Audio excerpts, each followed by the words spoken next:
नमस्कार दोस्तों, स्वागत है आपका आपके यूट्यूब चैनल टुडेज न्यूज पर। तो दोस्तों देखते हैं क्या है आज की हेडलाइंस। अब 24 घंटे लगेगी वैक्सीन।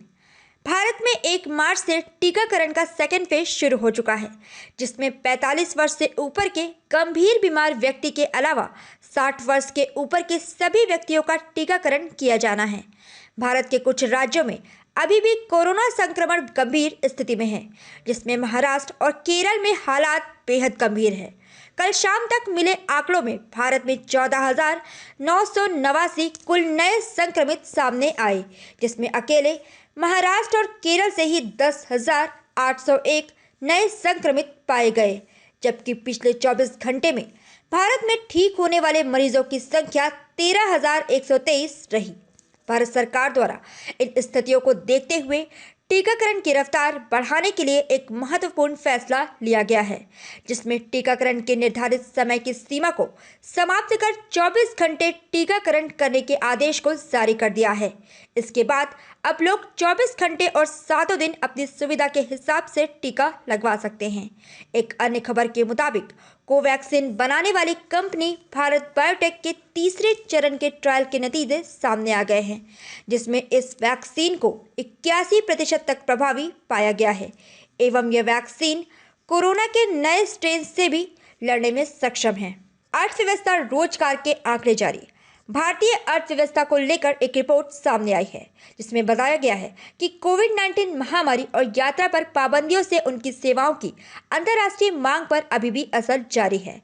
विनिर्माण एवं सेवा क्षेत्र दोनों में ही रोजगार क्षेत्र में कमी आई है। इन सब के बावजूद देश के निजी क्षेत्र का उत्पादन पिछले 4 महीने में सबसे तेज गति से आगे बढ़ा है। देश का कंपोजिट PMI आउटपुट सूचकांक जनवरी के 55.8 से बढ़कर 57.3 पर पहुंच गया है। वैश्विक अर्थव्यवस्था पर विश्लेषण करने वाली I4S मार्केट की सहायक निदेशक पॉलियाना डी लीमा के अनुसार PMI संकेतक में यह नया सुधार चौथी तिमाही में मजबूत विस्तार की ओर इशारा करता है। इससे बेहतर होती मांग और अनुकूल होती परिस्थितियों के बीच पिछले 1 साल में सबसे तेज गति से वृद्धि के संकेत मिलते हैं। इन संकेतों से रोजगार में वृद्धि के अच्छे दिन आने वाले हैं। विदेश मंत्री का इजरायल को संबोधन। भारत के विदेश मंत्री एस जयशंकर ने इजरायल के विदेश मंत्री गबी अस्केंजी के आमंत्रण पर एशिया और प्रशांत क्षेत्र में इजरायली मिशनों के प्रमुखों के कॉन्फ्रेंस को संबोधित किया। विदेश मंत्री एस जयशंकर ने अपने संबोधन में कहा कि कोरोना महामारी के बाद भारत में आ रहे बदलावों को समझें और द्विपक्षीय संबंधों को प्रगाढ़ करने की दिशा में कदम बढ़ाएं। उन्होंने बताया कि भारत में कृषि, श्रम, मैन्युफैक्चरिंग और शिक्षा समेत कई क्षेत्रों में बड़े सुधार किए जा रहे हैं। यह दर्शाता है कि भारतीय सरकार सकारात्मक सोच के साथ वर्ष 1920 की चुनौतियों से बाहर निकलने की मजबूत इच्छा शक्ति रखती है। इसके अलावा विदेश मंत्री ने वैश्विक हालात में भारत की विदेश नीति और हिंद प्रशांत क्षेत्र के साथ ही भारत और इजरायल के बीच सहयोग पर भी अपना पक्ष रखा।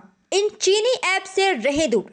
कुछ साल पहले तक हम सभी भारतीय फिल्मों में एक मुनीम के किरदार को देखा करते थे, जो गांव के भोले भाले लोगों से मूलधन और ब्याज के नाम पर लूटपाट किया करता था।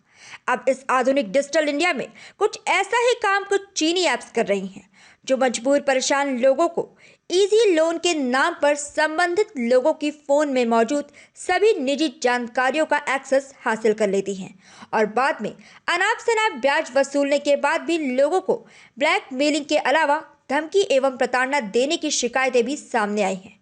इन ऐप्स के कारनामों की बात करें तो ये ऐप्स संबंधित व्यक्ति के निजी जानकारी चुराने के बाद उस व्यक्ति के मोबाइल में मौजूद परिचित एवं रिश्तेदार के नंबर पर कॉल करके उन्हें परेशान करते हैं। इतना ही नहीं, इन ऐप्स के गंभीर अपराधों की बात करें तो इन ऐप्स में कार्यरत एजेंट्स दोस्तों एवं रिश्तेदारों से वसूली के अलावा लोकेशन ट्रेस कर जान से मारने की धमकी, आत्महत्या के लिए उकसाने, शादी एवं सगाई तुड़वाने जैसी भी गंभीर शिकायतें सामने आई हैं। भारत सरकार के RBI द्वारा निर्देश जारी किए जाने के बाद अभी हाल ही में 30 चीनी ऐप्स और पूर्व में 500 से ज़्यादा ऐसी ऐप्स बैन हुई है। इसके बावजूद भी करीब 150 लोन ऐप अभी ऐप स्टोर में मौजूद हैं, जो लोगों से मोटी वसूली के अलावा उनकी निजी संपूर्ण जानकारियां चीनी सर्वर में भेज रहे हैं, जो गैर कानूनी तो है ही, साथ ही देश के लिए भी खतरनाक है।